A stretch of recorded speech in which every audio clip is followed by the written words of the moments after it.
y que ha sido también motivo, y creo que seguirá siendo motivo de grandes controversias. Quiero en primer lugar agradecerle al director de la Facultad de Medicina, al doctor Enrique Graue, su hospitalidad y disposición para tener este tipo de actividades y pues de manera muy señalada quisiera darle la bienvenida al capitán Carlos Manuel Díaz Chávez, quien es el secretario general de la Asociación Sindical de Pilotos Aviadores de nuestro país. Muchas gracias, capitán, por acompañarnos. Encantado. Sus comentarios y reflexiones serán sin duda de gran valor. Tenemos un panel en el que participan también 3 distinguidos profesionales de la salud mental. El doctor Gerardo Heinze, quien es el jefe del Departamento de Psiquiatría de la Facultad de Medicina, miembro de la Academia Nacional de Medicina. La doctora Asunción Álvarez del Río, profesora de Psiquiatría, experta, entre otras cosas, en temas de esto que se ha dado en llamar el final de la vida, hacia el final de la vida, la muerte, el duelo, las pérdidas, porque en el fondo lo más lamentable de esta tragedia sin duda fueron las 150 personas que fallecieron y esas miles de familias, amigos que están todavía experimentando un duelo que imagino es difícil de elaborar. Y contamos también con la maestra en psicología Claudia Ramírez Ávila, experta en temas que tienen que ver con evaluación psicológica, con perfiles de personalidad, con aspectos que nos permitirán seguramente entender un poco más qué pudo haber pasado antes y durante la tragedia. Así que, pues, vamos a dar inicio a esta mesa. Tenemos la posibilidad, y agradezco a Proyecto 40 que se haya interesado en filmarnos para después transmitirla en su programación. Así que, además de esta audiencia que mucho nos honra, tendremos la posibilidad de llegar a muchos más hogares y personas interesadas.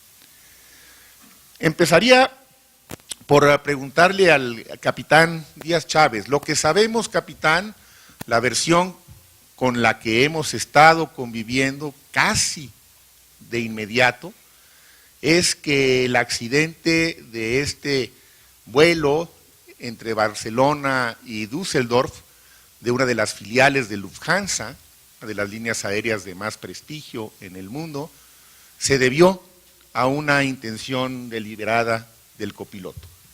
El copiloto, al parecer, estrella deliberadamente el avión. Esta versión, ¿a usted le parece verosímil? ¿Es algo que piensa que podamos hasta este momento dar por válida? ¿Esto fue lo que ocurrió? ¿O piensa que todavía deben descartarse otras posibilidades, capitán? Muy buenas tardes, doctor. Gracias por invitarnos a todo el panel. Muchas gracias. Para empezar, no validamos una situación tan irresponsable de la autoridad porque se violó el anexo 13 de la OASI. La OASI es el Organismo Internacional de Aviación Civil en el mundo y es la única instancia acreditada y validada para que se pueda dar a través de un análisis concreto un pronunciamiento de un accidente de esta envergadura. Se me hace completamente inverosímil y fuera de lugar que una persona, un marshal en Francia, que no es investigador de accidentes, haya hecho un pronunciamiento tan rápido y tan irresponsable. Yo no vengo a hablar por el primer oficial del avión de Germanwings, ni mucho menos, hablo como piloto aviador, como líder de los pilotos en este país, y que prevalezca el sentido común, porque todos aquellos tripulantes de aviación civil y en términos generales pasamos por filtros que marcan la autoridad.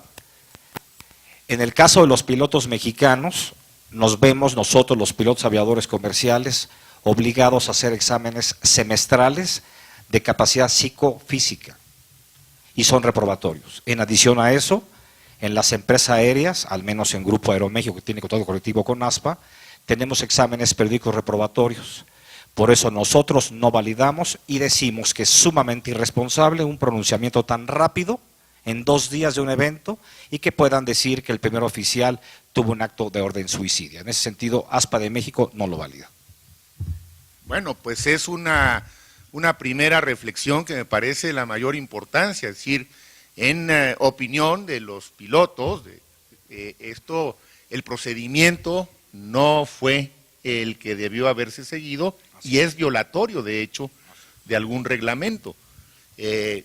Sin ahondar más en los detalles técnicos, que regresaremos a algunos de estos aspectos un poco más tarde, yo le preguntaría al doctor Heinze, hasta donde sabemos, por la historia clínica del copiloto Andreas Lubitz, ¿piensa usted que el copiloto tenía una enfermedad depresiva?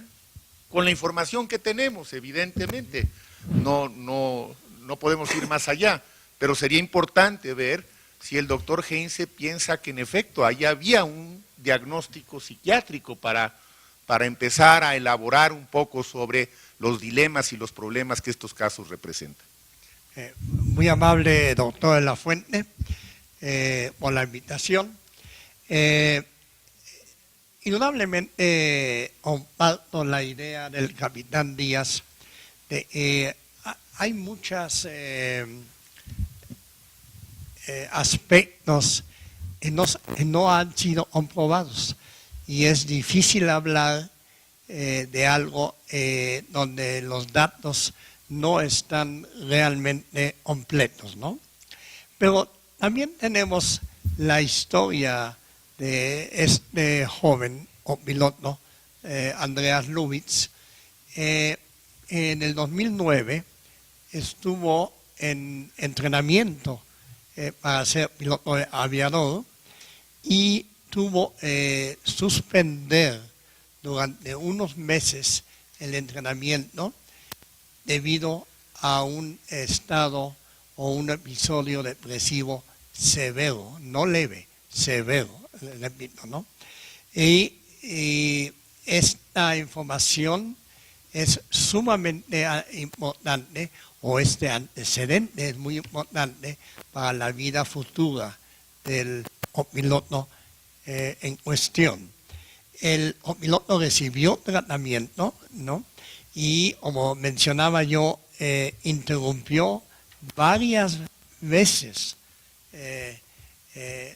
su entrenamiento, una vez muy largo y una vez muy breve, y otra vez también breve, pero también no nada más la enfermedad depresiva es la pauta de clínica, podemos decir, de este piloto, sino si pensamos el piloto del ser humano, del organismo humano, es el binomio cerebro-mente.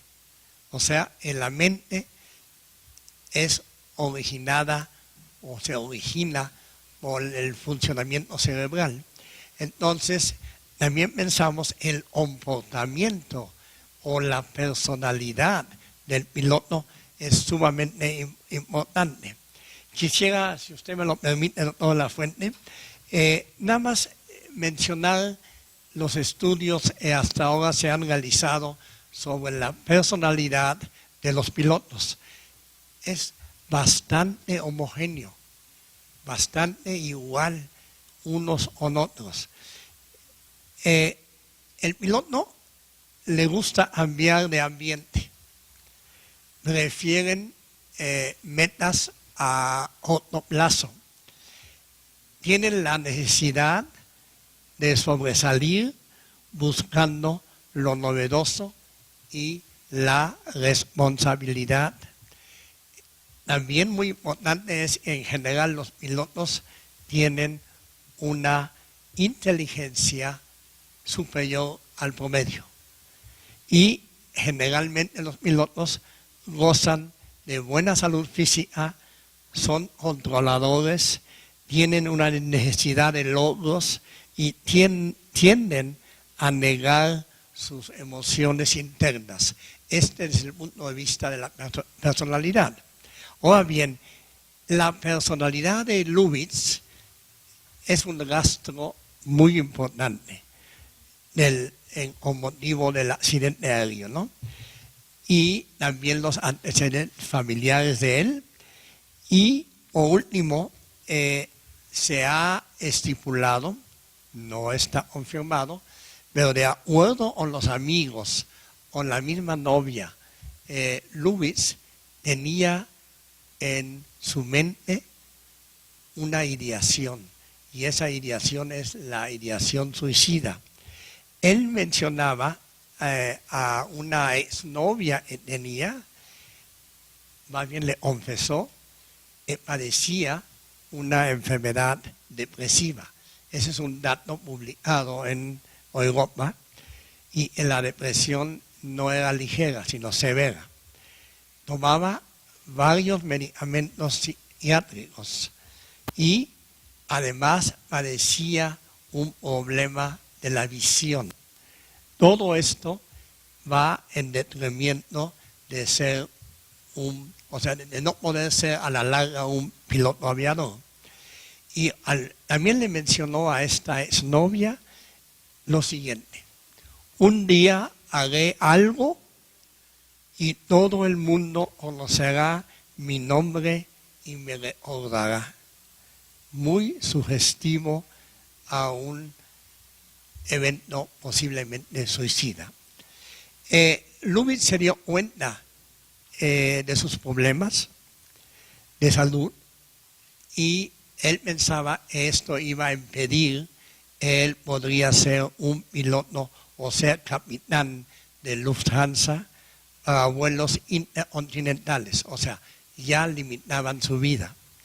Y por último, lo es muy comentado en la prensa, es que en su departamento se encontró en la basura una incapacidad de volar, o sea, de trabajar como piloto, hasta el día 29 de marzo. Y el vuelo fue unos días antes. Y él no presentó esta incapacidad a su compañía aérea, ¿no? Lo cual nos metería ya en otro subtema que tendría que ver más con la parte de la responsabilidad ética y legal del médico y el que en un caso como estos esté o no justificado romper el sigilo, la confidencialidad que en algunos países, en Alemania de manera señalada, es algo que está muy valorado en la ley. Pero asumiendo sobre lo que nos ha dicho el doctor Heinze, que sí hay suficiente evidencia para pensar que el señor Lubitz sí padecía una enfermedad depresiva.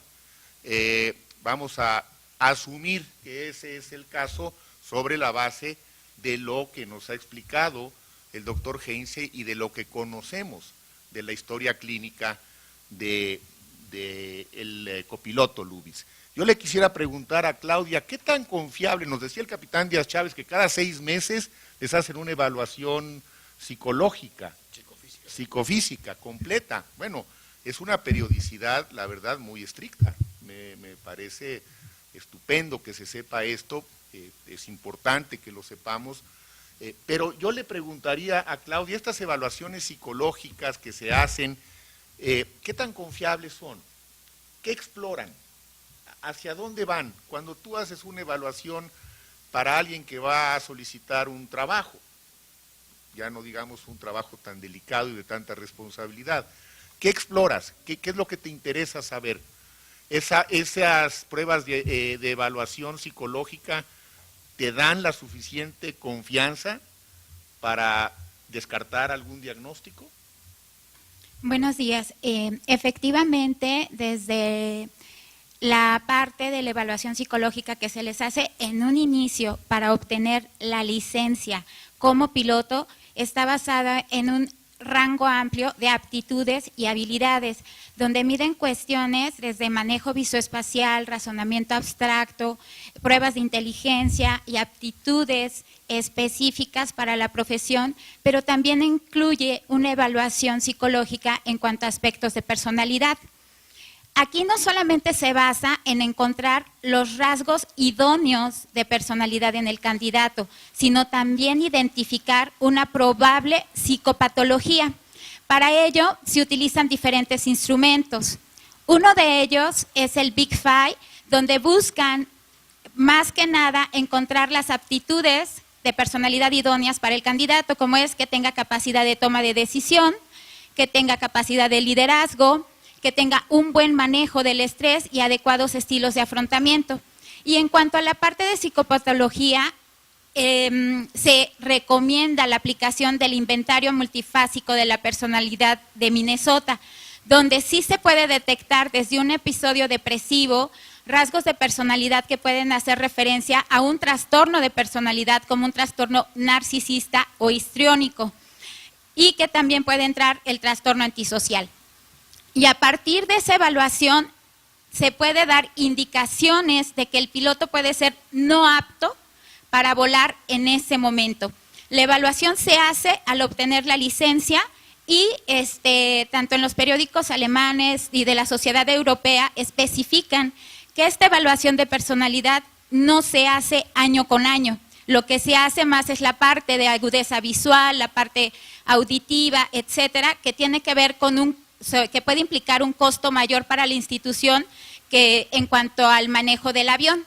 Pero la parte de personalidad se ha dejado un poquito a un lado, no se evalúa con esa frecuencia, y de hecho mencionan que para Andreas tocaba su evaluación después de 5 años. Entonces, cuando en 5 años las condiciones de vida pueden cambiar muchísimo, y que si en un momento dado ya no estaba la sintomatología depresiva, pudiera pasar un tiempo después.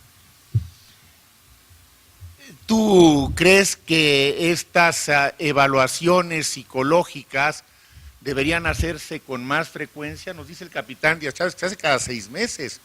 Me parece que más allá de eso, o lo ves razonable.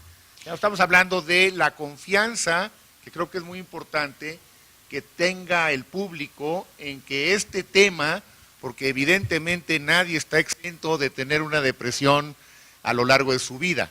De hecho, 1 de cada 4 de todos nosotros, si no es que ya la ha tenido alguno de ustedes, la tendremos. Esta es la prevalencia esperada de depresión.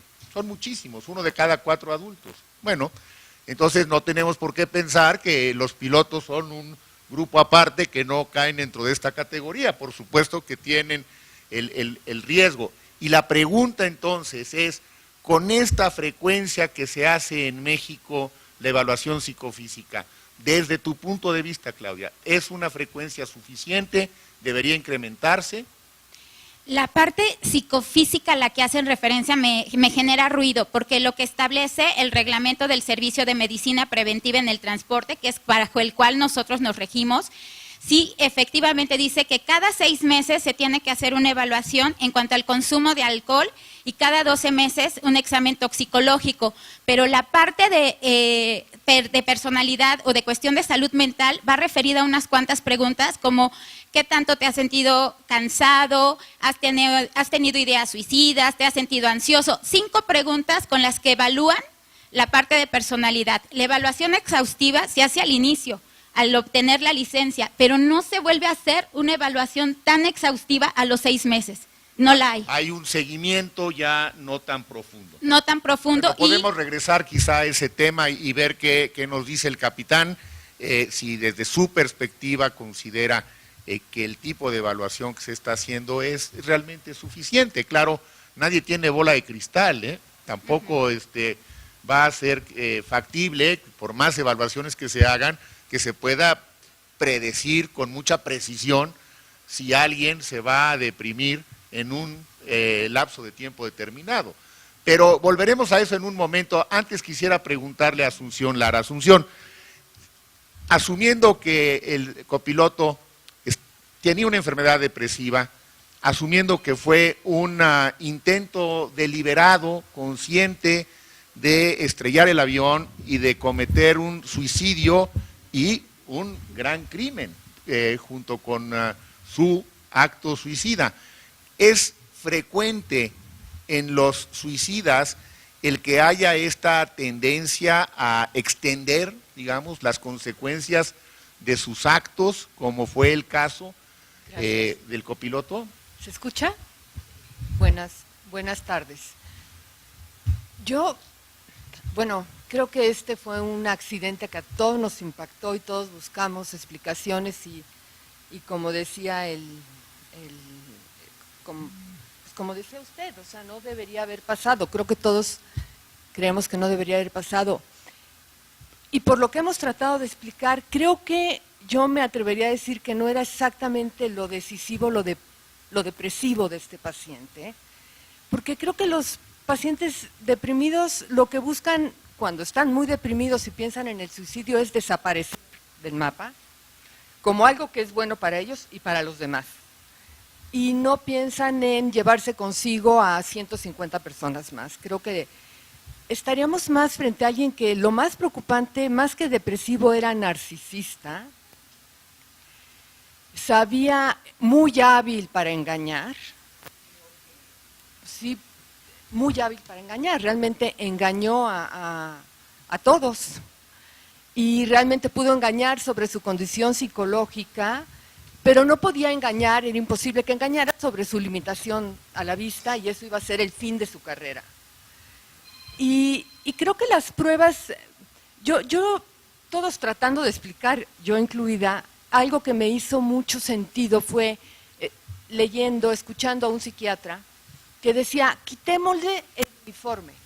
Si le quitamos el uniforme, pues vamos a estar frente a una persona como hay otras, por mucho que nos angustie y nos remita a nuestra vulnerabilidad, malvada. Como hay personas que entran en un edificio y ponen una bomba, o como hay personas que entran en una escuela y matan. Así puede haber un piloto que le tiene sin cuidado, porque solo está pensando en él, llevarse con él a 150 personas. Entonces, creo que pudo haber tenido sus episodios depresivos, pero creo que lo más característico de esta persona era su personalidad narcisista, su falta de empatía, su falta de culpa, todo esto que se puede ir empezando a explicar más, en donde hay personas que no sienten culpa, quizá la aprenden y saben cómo tienen que actuar, pero si están pensando en su último acto final que le va a llevar a esa fama que quería tener, que hemos sabido, pues no le importaban los demás. Creo que una prueba era que estaba, eso sí se sabe, que su respiración fue tranquila hasta el último minuto, era un acto totalmente planeado, donde simplemente las 150 personas eran como ¿no? Creo. Ahora, puede coincidir la personalidad narcisista con el diagnóstico de depresión. Digo, una cosa no excluye la otra. Sí. Y por lo que tú nos dices y lo que nos ha hecho el doctor Heinze, probablemente en este caso concurrieron a ambos problemas.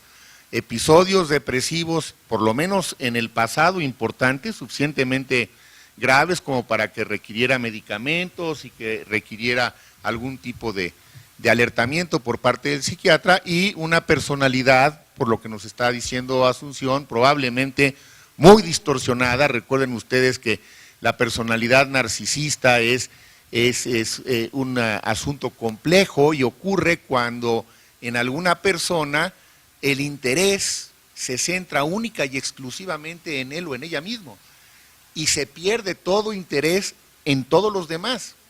Son las dos cosas simultáneamente. Entonces, bueno, pues cuando coinciden una enfermedad depresiva y un trastorno de personalidad de esta naturaleza, me parece que la mezcla es potencialmente muy explosiva, ¿verdad? Capitán, usted, además de que, por favor, coméntenos si tiene algo más que decir en relación a las evaluaciones y si esto los deja a ustedes tranquilos, me gustaría preguntarle, ¿qué piensa usted sobre la confidencialidad que merecen la historia clínica en el caso específico de ustedes, de los pilotos?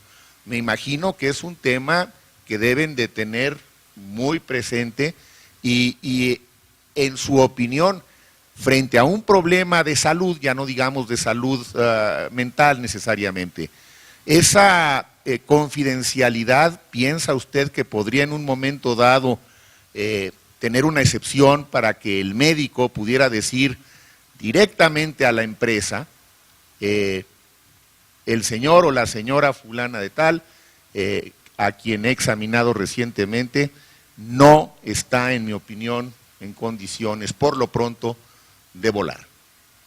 No, yo no comparto que haya tema de confidencialidad porque estamos ante el escrutinio del Estado. Un piloto aviador ostenta una licencia federal que la da el gobierno, el Estado.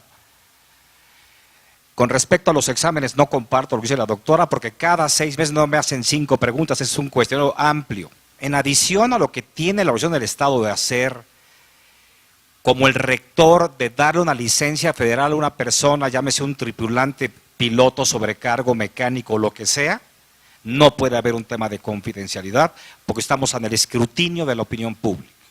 Sí hay un tema de confidencialidad en el tema interno de las empresas.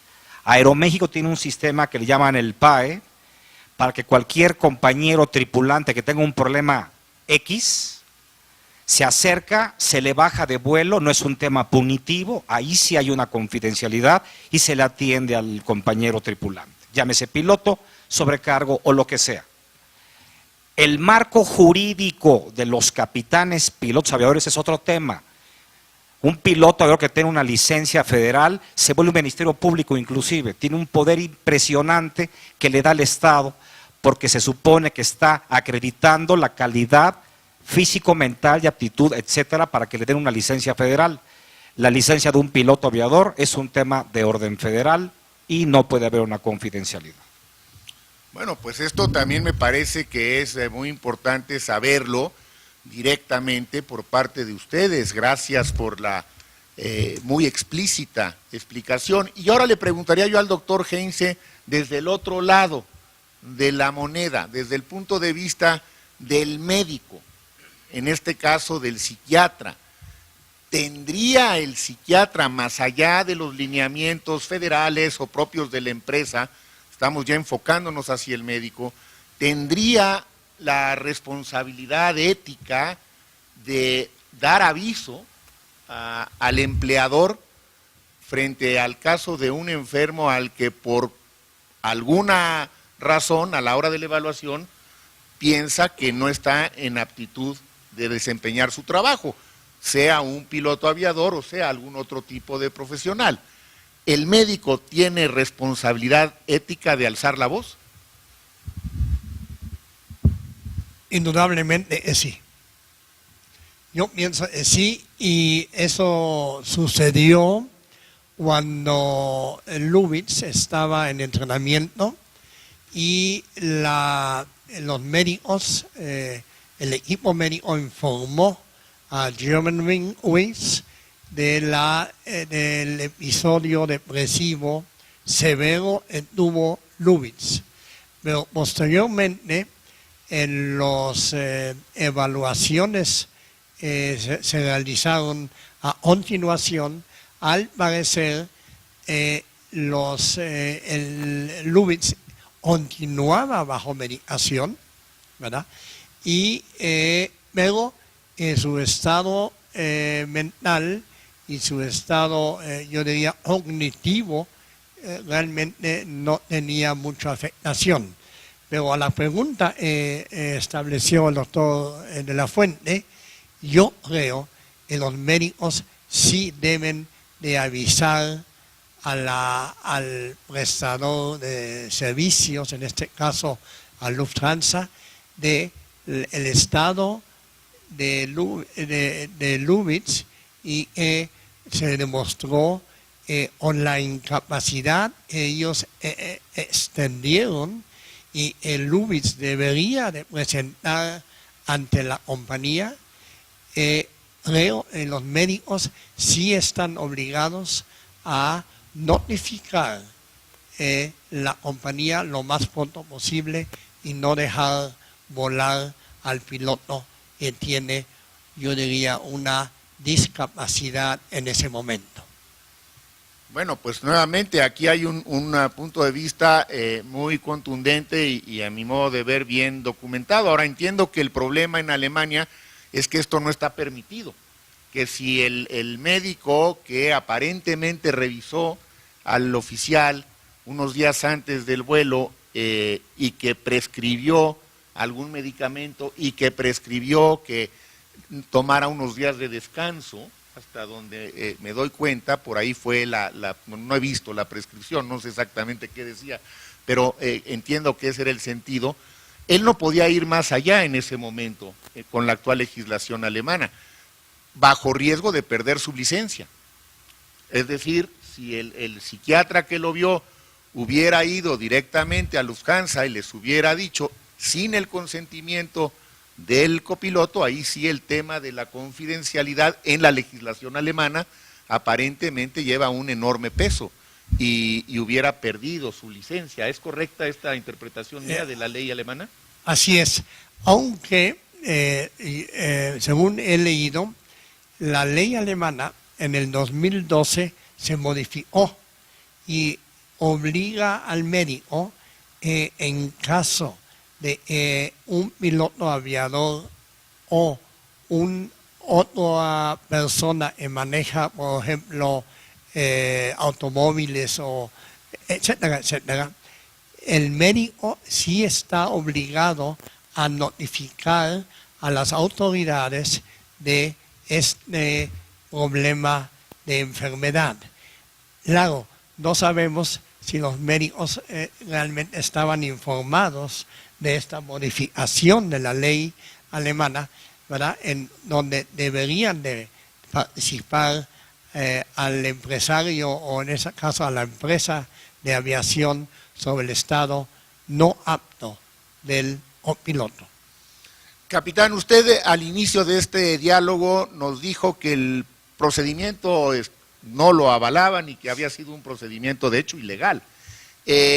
¿Cuánto tiempo se tarda habitualmente una investigación de un accidente aéreo en poder darnos, digamos, evidencia sustancial de qué fue lo que ocurrió? Mucho tiempo, o sea, depende del evento, pero meses, hablo de meses, a veces años. Se violó lo inviolable.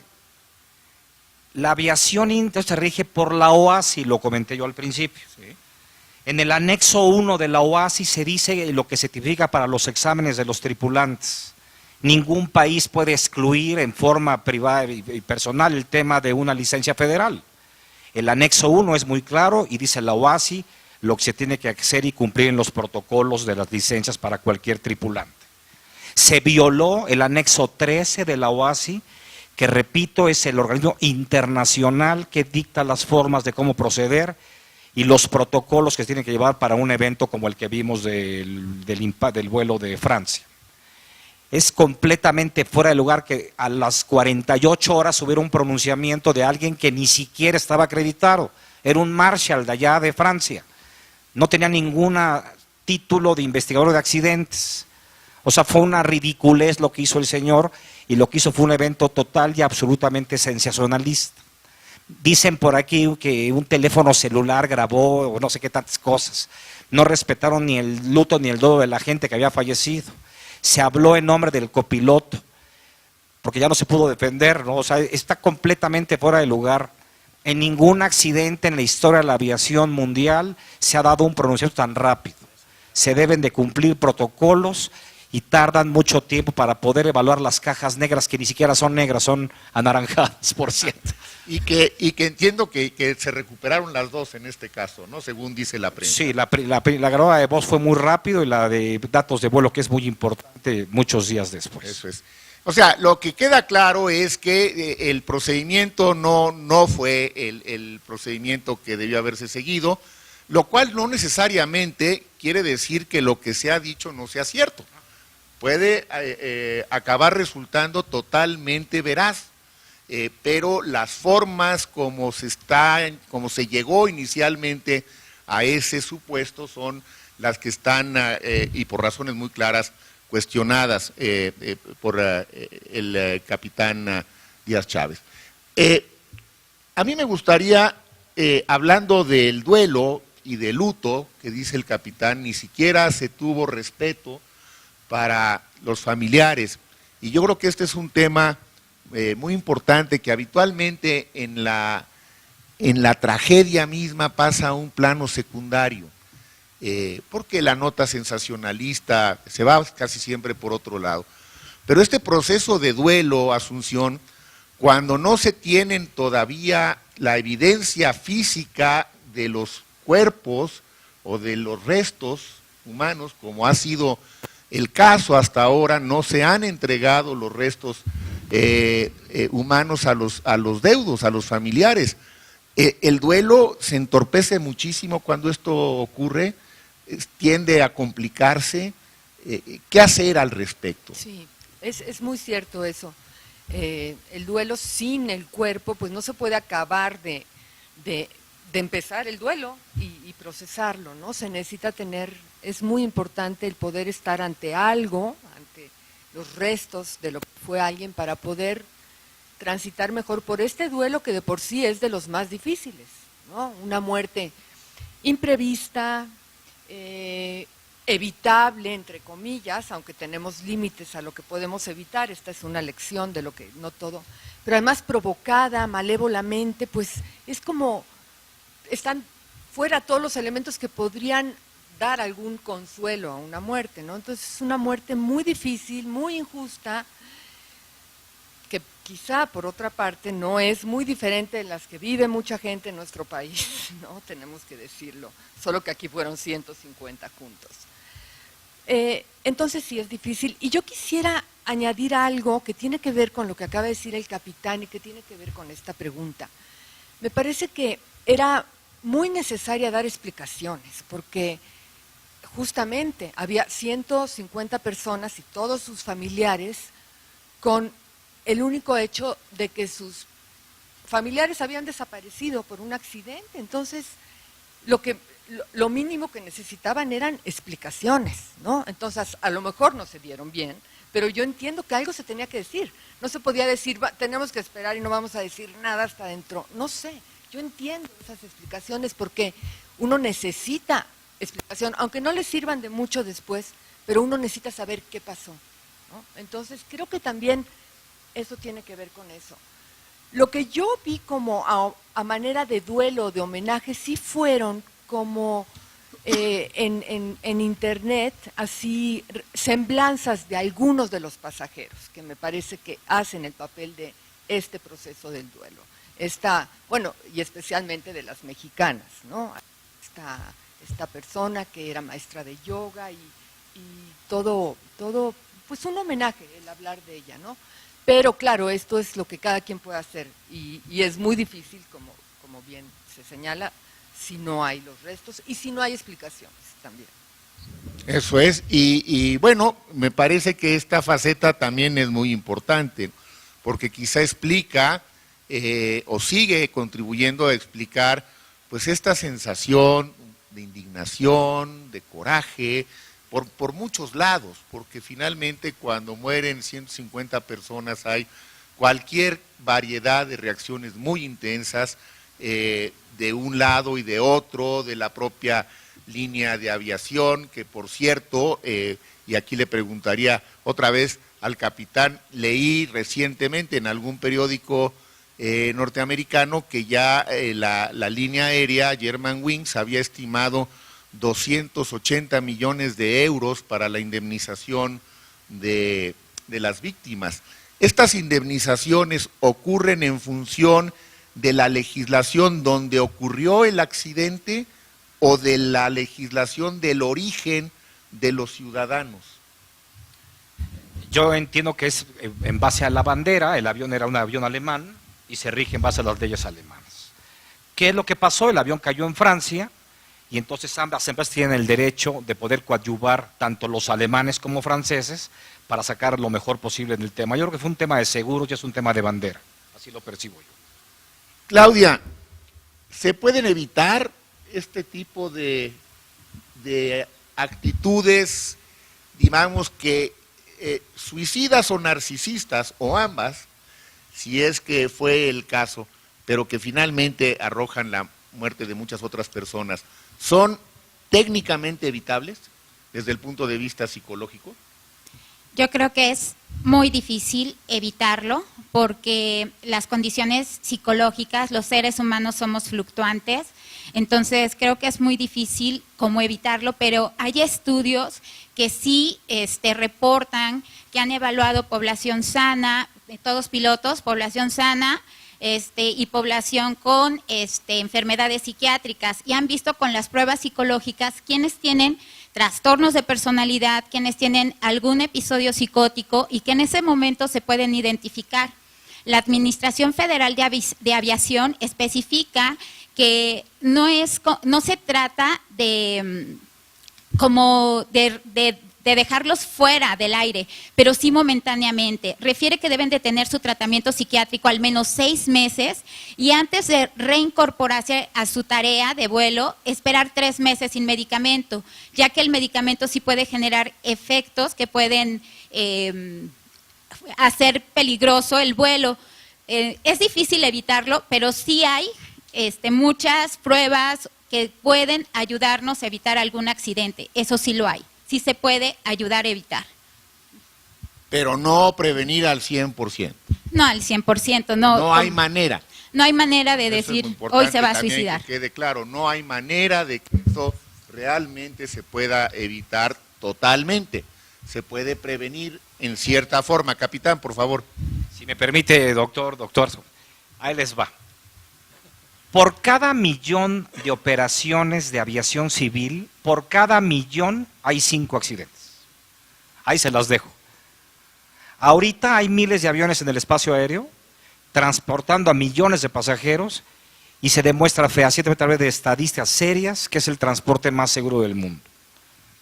Eventualidades pues las hay en todos lados, pero en el tema de la aviación, lo que les pongo, lo sustento, lo acredito, 5 eventos por cada 1.000.000 de operaciones en aviones comerciales. O sea, es un índice difícilmente de mejorar, muy contundente, y qué bueno que lo dice, capitán, porque también creo que este es un mensaje importante que no puede faltar en una mesa como esta, y es reiterar que por supuesto se trata de un medio muy seguro para viajar, que por supuesto los pilotos están no solo capacitados, sino sometidos a evaluaciones que pueden mejorar, que pueden ser diferentes, siempre hay espacio para mejorar, pero es algo que está ocurriendo y que seguramente los más preocupados porque todo funcione bien son los propios pilotos y son los propios oficiales.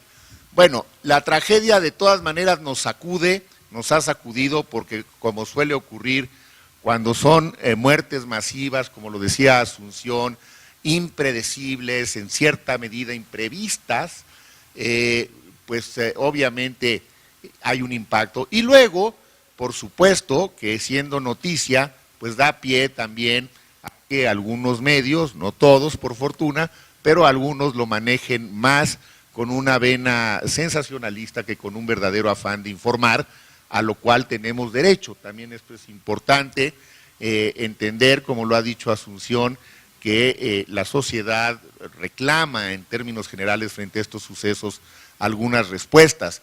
Lo importante sería que esas respuestas sean veraces, que se den de manera adecuada y que se vayan contando a la brevedad posible, pero quizás sin precipitaciones, ¿no? Es ese hilo delgado en donde hay que informar pronto, pero no necesariamente precipitarse. Antes de abrir el espacio para sus comentarios y preguntas, que será sin duda muy interesante escucharlos, doctor Heinze, yo le pediría a usted alguna reflexión final sobre la parte que hemos estado conversando durante estos últimos minutos, la depresión, el suicidio, la valoración psiquiátrica, los factores de riesgo. ¿Está la psiquiatría en condiciones de darle también certidumbre a la sociedad de que cuando se hace un peritaje, una evaluación rigurosa, seria, esta se sustenta en el método científico y que va más allá de una simple impresión subjetiva? Gracias. Indudablemente, todo, como dijo anteriormente el doctor de la Fuente, todos nosotros podemos padecer algún día un episodio depresivo. Y las estadísticas señalan que cerca del 20% de la población mundial va a padecer un episodio depresivo. Pero tampoco hay que satanizar a la enfermedad depresiva. La enfermedad depresiva puede ser recurrente, indudablemente, o puede ser de un solo episodio en la vida. Y la ciencia nos ha demostrado con sus tratos biológicos importantes de que estamos ya cada vez más cerca de dilucidar la etiopatogenia de esta enfermedad tan difundida hoy en día.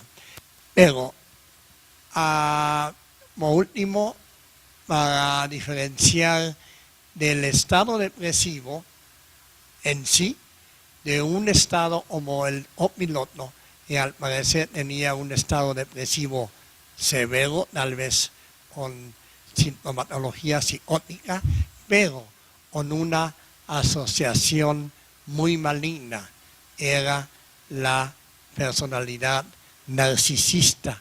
Y el hecho de cometer un suicidio en forma tan escandalosa, ostentosa, calculadora y sobre todo muy violenta, habla de un proceso real de enfermedad muy severa.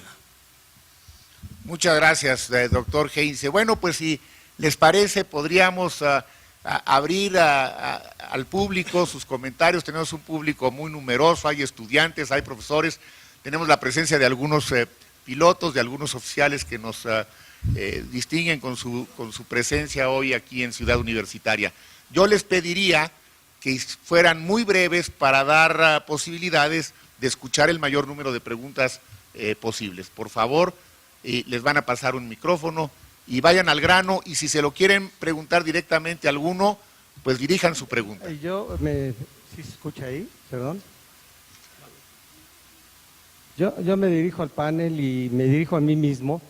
Yo soy piloto de Aeroméxico, tengo una carrera profesional de casi 40 años de haber laborado.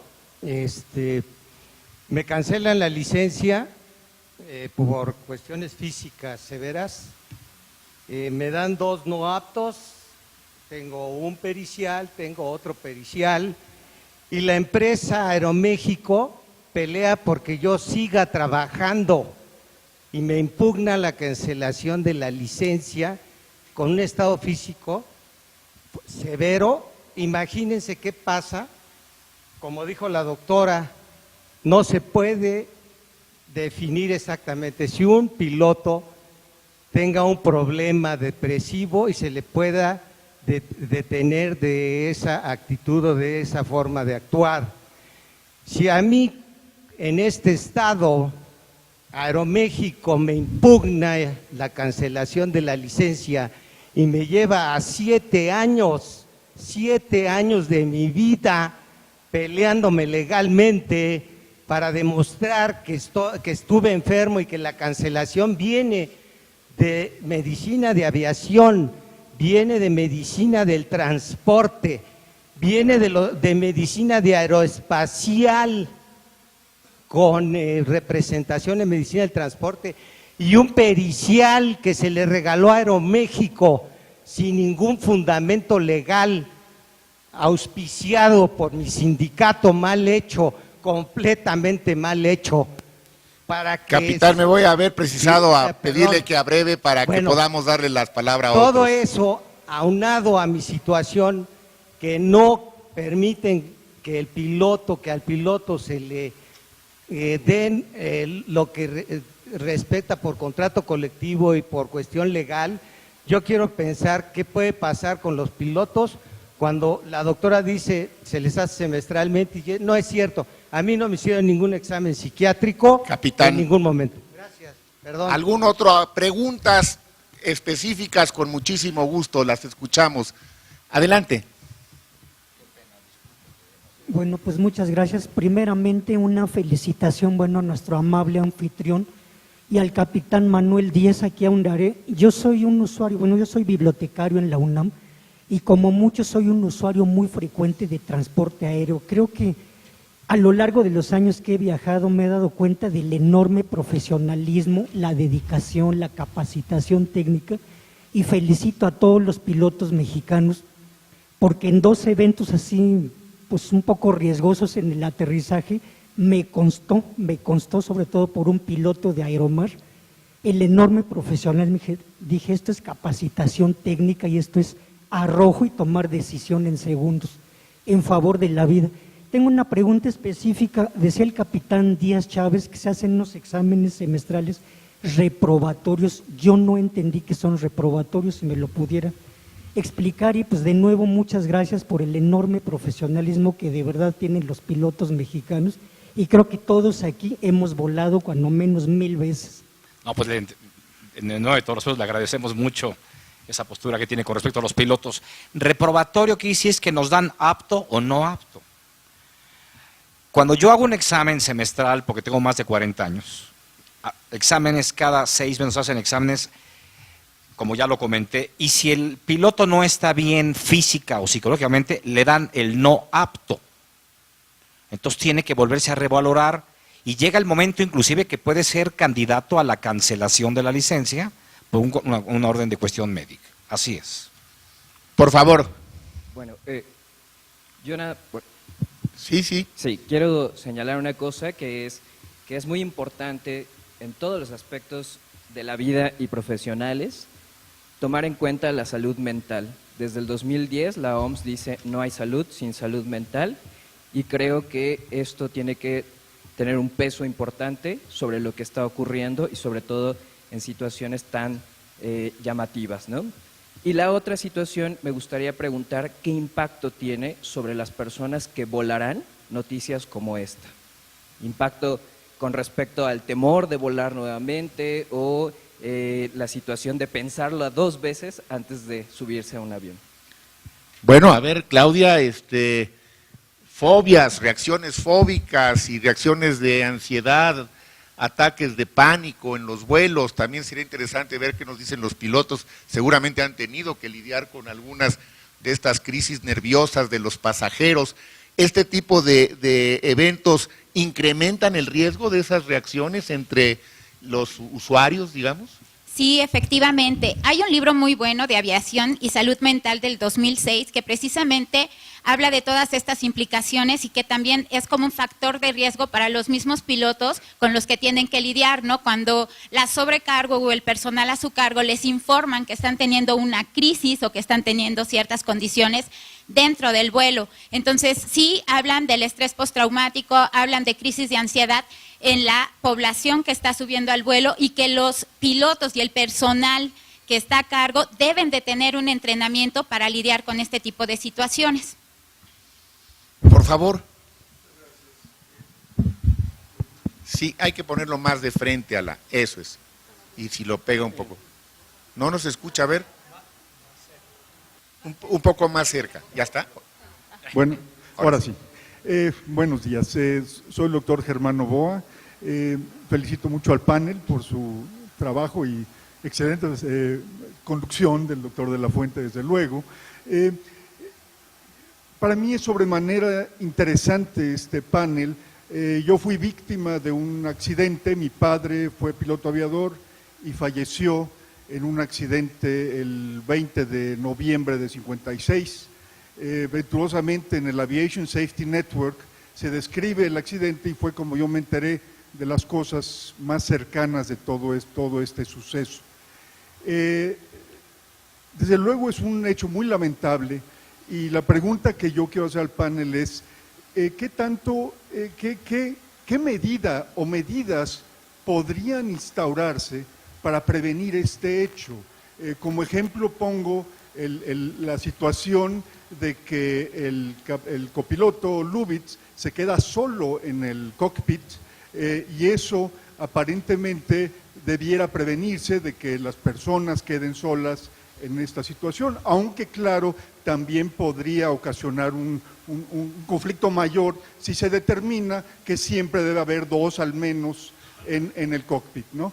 Entonces, no sé si hay algunas soluciones o algunas sugerencias de lo que debiera hacerse. Muchas gracias, doctor. Capitán, ¿qué piensa de esta pregunta? No, yo no estamos de acuerdo en que entre un tripulante que no esté acreditado a la Academia de Pilotos. Les voy a explicar rápido por qué. La medida que tomó el gobierno... A ver.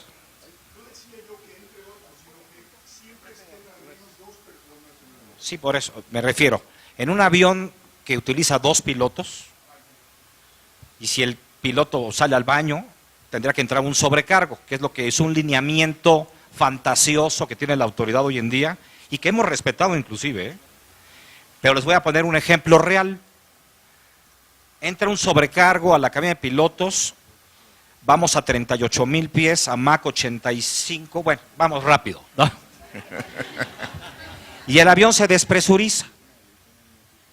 El sobrecargo no sabe utilizar la mascarilla de oxígeno en la cabina de pilotos, no sabe lo que es la intercomunicación entre pilotos y el centro de control, entonces nos sale peor, como dicen en mi pueblo.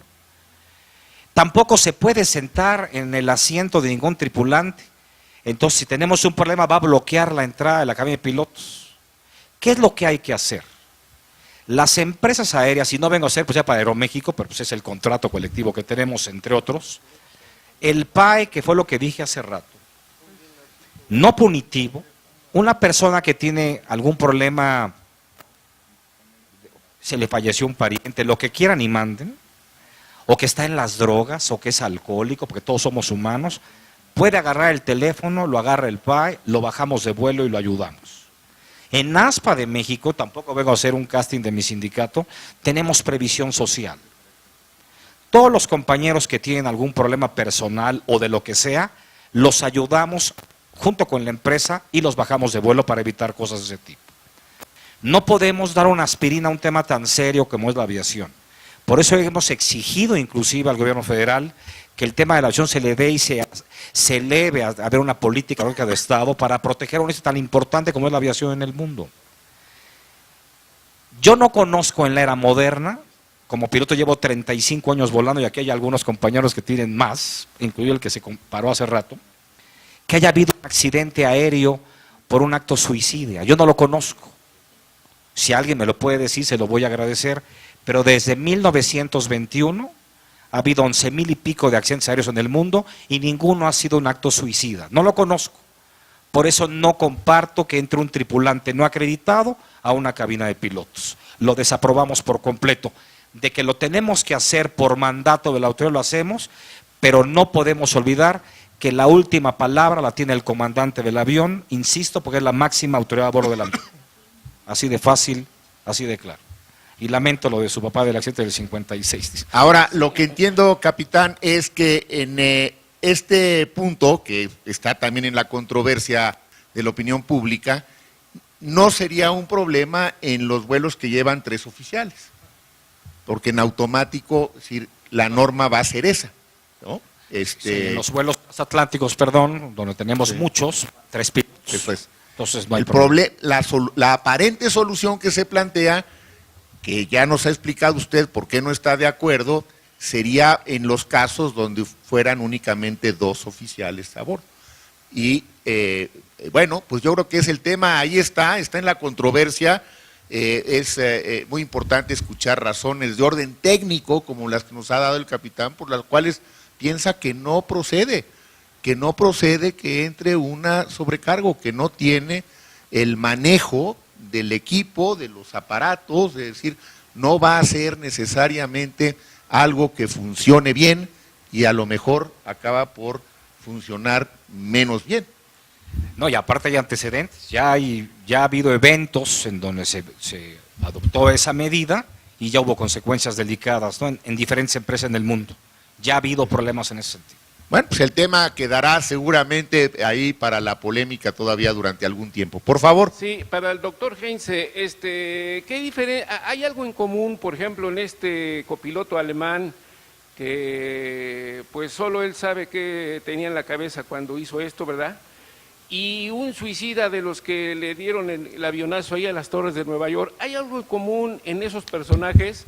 Y la segunda, lo último, doctor, yo creo que a un piloto o a cualquier persona le pueden hacer todos los estudios que quieran, pero al segundo o tercer día esta persona o este individuo puede hasta suicidarse. ¿Se darán esas situaciones o no, doctor? Gracias. Por favor, Gerardo. Sí, lo del 11 de septiembre es más bien una situación religiosa. Y lo podemos comparar, tal vez, aunque no muy cercanamente, con los kamikaze japoneses durante la Segunda Guerra Mundial, que estrellaban su avión sabiendo que iban a morir, ¿no? Lo del 11 de septiembre indudablemente fue más de origen del Islam religioso.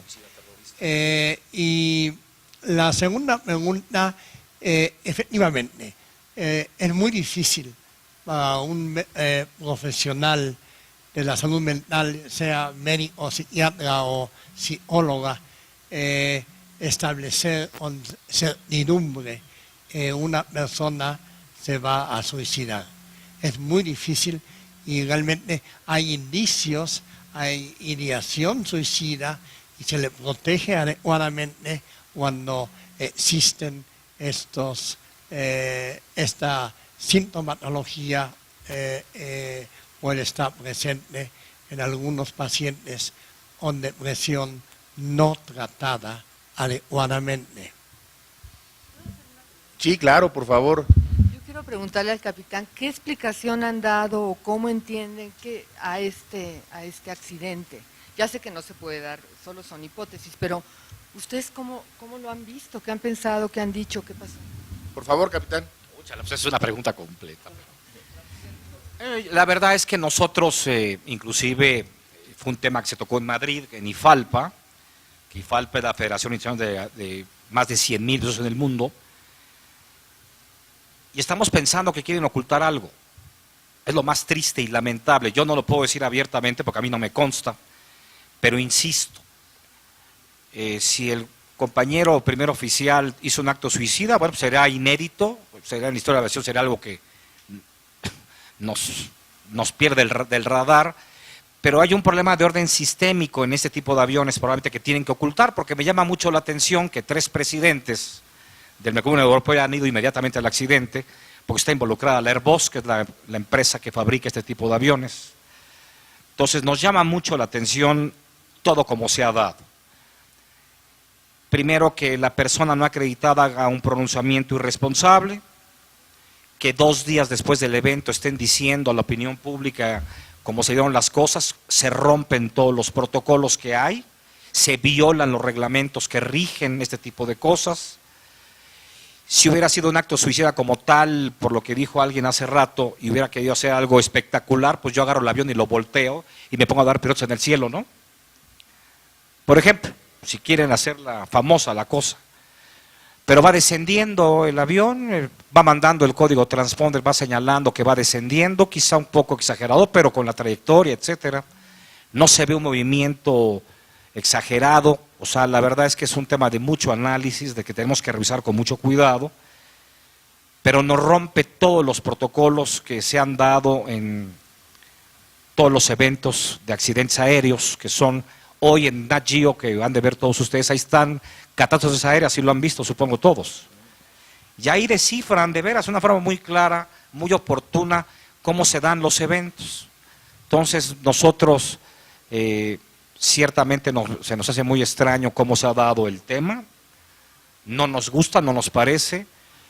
A nivel internacional, de los expertos que hay de aviación, no les queda muy claro esta situación, porque un accidente lo lleva una cadena de factores, o sea, hay que irlo siguiendo con mucho cuidado. Entonces nos llama mucho la atención, es lo que yo puedo decir como piloto aviador, que tengo pues ya muchos años volando, que hemos vivido en la historia de la aviación accidentes, como por ejemplo, cito rápido el avión de Cerritos de Aeroméxico en el 86, aquí hay muchos cuates que todavía no nacían, pero iba un avión de Aeroméxico descendiendo en Los Ángeles y un avión chiquito, un avión monomotor, invadió la trayectoria de los aviones comerciales, por llamarlo de alguna forma, y le pegó a la cola del avión. O sea, una entre 1,000,000, ¿no? Le pegó con la hélice a la cola y el avión cayó en Cerritos, California, y mató a una serie de personas. Se tardaron años en sacar la conclusión real de lo que pasó, y fue que el capitán, el piloto del avión privado, iba él, su esposa y su hija, si no mal recuerdo, le vino un infarto. Y la malísima pata fue de que el avión fue perdiendo el control y le fue a pegar a un avión comercial. Les repito que esto es rarísimo y bueno, ahí está el antecedente. Y hablamos rápido de lo de las Torres Gemelas para no extenderme. Este fue un acto suicida de alto nivel porque lo que menos tenían estaban locos, eran muy buenos pilotos. Porque llevar un 767 a 800 a menos de 1000 pies es un arte. Y meterlo en las torres es más arte porque el avión derrapa. Entonces fue una obra de arte lo que hicieron. Entonces eso fue un tema de otro, que me invitan a un café y lo platicamos con más calma. Bueno, lo que es un hecho es que si desde el punto de vista de la aviación es inédito el posible suicidio como del copiloto como causa del accidente, desde el punto de vista de la psiquiatría también es bastante inédito. Es decir, también desde este punto de vista es algo del que no se tiene, digamos, un registro de antecedentes previos de esa magnitud. Algunos suicidas matan primero, por ejemplo, a su familia y luego se suicidan, pero es por esta ideación en donde piensan que no tiene sentido absolutamente nada y que lo mejor que les puede pasar a todos es morirse. De eso sí hay algunos antecedentes que están documentados, pero también diría yo pues que este tipo de foros tiene como propósito el estimular el debate y mantener una mentalidad abierta. El que pudiésemos estar frente a un hecho inédito es algo que precisamente si llega a comprobarse todo lo que necesita todavía comprobarse, que es doblemente importante porque siempre hay una primera vez para casi todo, si no es que para todo. Entonces, creo que con la evidencia que tenemos, con lo que hemos podido escuchar, no se puede aseverar todavía nada de manera contundente, pero tampoco tendríamos los elementos para descartarlo. Así es que yo creo que hay que mantener una actitud abierta y escuchar a los expertos y no necesariamente irnos nada más por algunas de las notas que, insisto, a veces van más por el sensacionalismo que por la verdad. Vamos a escuchar 2 comentarios más, si les parece, preguntas, para poder hacer una última ronda entre los panelistas para algunas conclusiones y reflexiones finales. Por favor, usted. Bueno, me gustaría antes decir algo, nada más en cuanto a lo que refería el piloto, las encuestas. Si hay un estudio de Billis y Grabowski del 2005 donde dice, estudiaron desde 1983 hasta 2003 y encontraron que entre el 0.72 y el 2.4% de los accidentes es por suicidio. Esto está considerando tanto la parte comercial, los pilotos que son militares, etcétera. El 25% decían que era por abuso del alcohol y el 14% por el uso de sustancias ilícitas. Hay registrados 5 vuelos comerciales que hacen referencia a que probablemente se debió a un suicidio. El de Egipto en 1999, en 1997 el vuelo 737, en 1994 en Maroc, Japón 82 y Botswana en el 98, sí hay antecedentes. Y algunos de ellos mencionaban, por ejemplo el de Botswana, sí se supo que el sujeto acababa de recibir un diagnóstico de VIH, ¿no? Entonces sí hay cierta documentación y sí hay estudios que lo han... Bueno, ese estudio que mencionas, qué bueno que lo mencionas, pero también hay que decirlo, es un estudio que nunca se ha reproducido, ¿eh? O sea, entonces tenemos que tomarlo como se deben de tomar todas las cosas cuando surge un primer estudio en ciencia. Bueno, qué bueno que lo mencionas, pero mientras no se reproduzca, tampoco lo podemos dar como un hecho, y entonces son cifras, digamos, estimadas, que sería muy bueno que pudiera haber, y seguramente lo habrá más adelante, algunos otros estudios que o lo reproduzcan o lo contradigan. Así avanza el conocimiento. Por favor. No, pues no voy a hacer grilla con la señora doctora, pero el tema del vuelo de Egipto fue una mentira garrafal. Que creían que el primero se había suicidado, fue una pérdida de controles de un Boeing 767. Esa es la verdad y está acreditado. O sea, le quisieron imputar la culpa a un cuate que estaba loco, no se pudo defender, y cuando se detectó las cajas negras, que ese es por eso es la importancia de llevar el protocolo de un accidente aéreo, las cajas negras hablan por sí solas. No fallan, Ahí sí dicen lo que sí pasó. Ese avión de Egipto tuvo una pérdida de controles. Eso es gravísimo.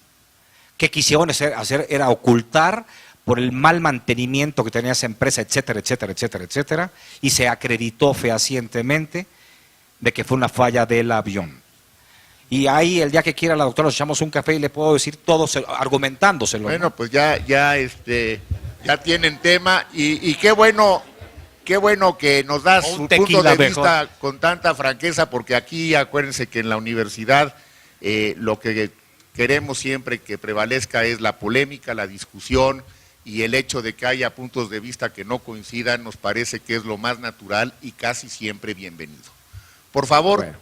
Bueno, yo soy el doctor Mejías, lo que tengo es muchas horas de vuelo viendo pacientes, muchas, me he dedicado mucho a la clínica desde hace casi 30 años, y viendo el caso, incluso leyendo un poco la historia de este hombre su vida era volar, ¿no? Desde niño tenía aviones y todo esto, su vida era volar. Después se entera del diagnóstico que lo iban a dejar probablemente ciego y que iba a dejar su pasión, ¿sí? Y claro, lo que sí coincido con Asunción Álvarez es que es más que un acto depresivo, es un acto narcisista. Este hombre dice, me van a matar, quitándome mi trabajo, mato a quien sea. No sé qué tanto también por narcisista hacer algo espectacular en sentido de mostrarse, ¿no? Como este hombre que se puso a matar gente en Suecia, o como los del Islam es otra cosa, los del Islam es algo político religioso, ¿no? Es otra historia, son gente que está muy lastimada y hace esto si es que esto fue así. Pero esto sí es un acto individual, específico y probablemente no tan repetible, ¿no? Es raro que una gente deprimida haga esto. Está lo que usted decía de algunas mujeres, sobre todo, que cuando se suicidan no quieren dejar a sus hijos solos, que sufran y llegan a matar a los hijos junto con esto hay muchos casos. Pero esto sí es un acto muy específico. Gracias. Muchas gracias por su comentario. Vamos a escucharla a usted si es tan amable. A ver, dirija la pregunta si es posible personalizarla mejor aún. Mi esposo tiene más de 70 años y viajó 19 años, 3 veces a la semana. Y los primeros 2 años subía llorando, hasta que se compadeció un piloto de Aeroméxico y le permitió estar en el avión. A partir de entonces, jamás mi marido le tiene miedo a los aviones. Tengo 2 hijas que hoy viajó una a Oaxaca y mañana viaja a Tijuana, y tengo un sobrino piloto, y le dije, oye, ¿qué pasó? Fue así. No, tía, algún día te voy a revelar cuál fue el motivo. Ahorita no, pero lo que dijeron es mentira. Bueno, pues otra tenemos ahora sí, vamos a escuchar una última ahí atrás, con mucho gusto. Adelante. Agradezco la oportunidad, doctor. Iba yo a empezar con la pregunta, pero voy a hacer 2 reflexiones muy rápidas. Adelante. El capitán menciona una cuestión sistémica y yo creo que es un problema de seguridad organizacional, inclusive. Respecto de poder minimizar o ayudar en cuanto a las evaluaciones, me parece que podrían ser longitudinales y no necesariamente a través de las compañías. Y ahora sí pudiera plantear mi pregunta. ¿Pudo haber sido un problema de visión, capitán, doctora, provocado, doctor Heinze, provocado por el medicamento. Es decir, entre los efectos del medicamento, la conducción misma del avión y la relación de controlar los instrumentos y sin tener la posibilidad de abrir la puerta al capitán, lo que provocó este desastre? A ver, bueno, muy buena pregunta, y tenemos un gran psicofarmacólogo aquí, que es el doctor Heinze, así que estoy seguro que la pregunta va más que dirigida. Bueno, gracias, doctor Lafuente. La pregunta es indudablemente muy buena y la contestación mía es parcial, porque no sabemos qué medicamentos tomó el copiloto. Sabemos algo por la prensa, pero en general no podemos confiar en el momento, ¿no?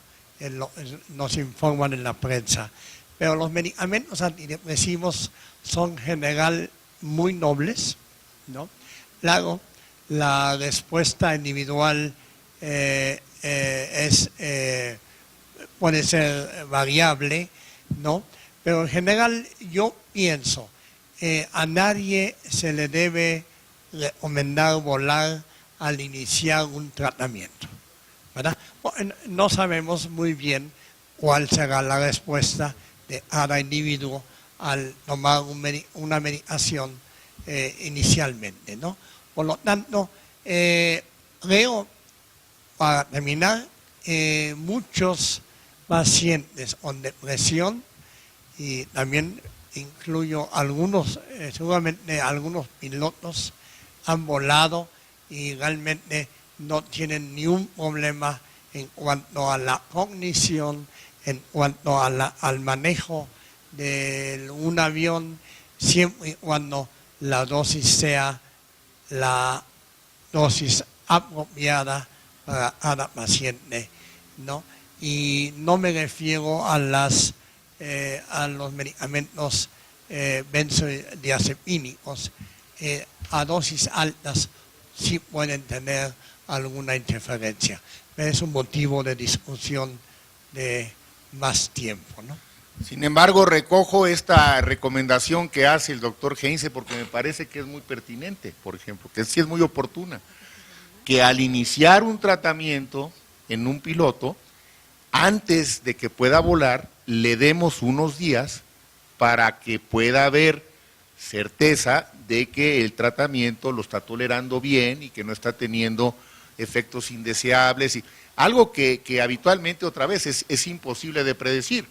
Lo que haces es prescribes el medicamento y habitualmente la recomendación es me avisa en los próximos 2 o 3 días cómo va, porque la reacción inicial a veces no es necesariamente muy agradable, a veces genera somnolencia, a veces genera algunos trastornos de tipo cognitivos, entonces hay que estar pendientes.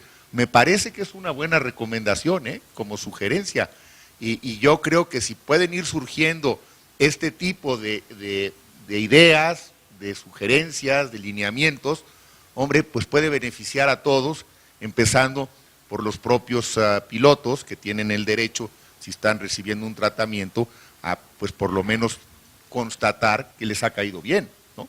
Y de ahí para abajo. Bueno, vamos a hacer una última ronda de reflexiones muy breves por parte de los panelistas para poder dar por concluida este diálogo, y una vez que haya concluido, pues seguramente en el pasillo podrán ustedes ahondar en algunos aspectos más personales, si así lo quieren hacer con cualquiera de los participantes. Empezamos por Asunción. Gracias. Álvarez, por favor. Bueno, pues yo quisiera concluir diciendo que todos, pero especialmente los familiares, nos merecemos una explicación que además esté avalada por ustedes, los que están en el campo. Pero por otro lado, admitir, porque yo me inclino más a que es un acto inédito, pues admitirnos es un acto que nos confronta con nuestra vulnerabilidad. No todo se puede controlar. Hay que saber mucho de qué pasó para ver todo lo que se pueda controlar, pero desde luego es una prueba de que no todo se puede controlar. Gracias, Asunción. Claudia. Bueno, yo creo que parte también de lo que me llevo como conclusión es la prevención en salud mental, ¿no? El tener esta educación.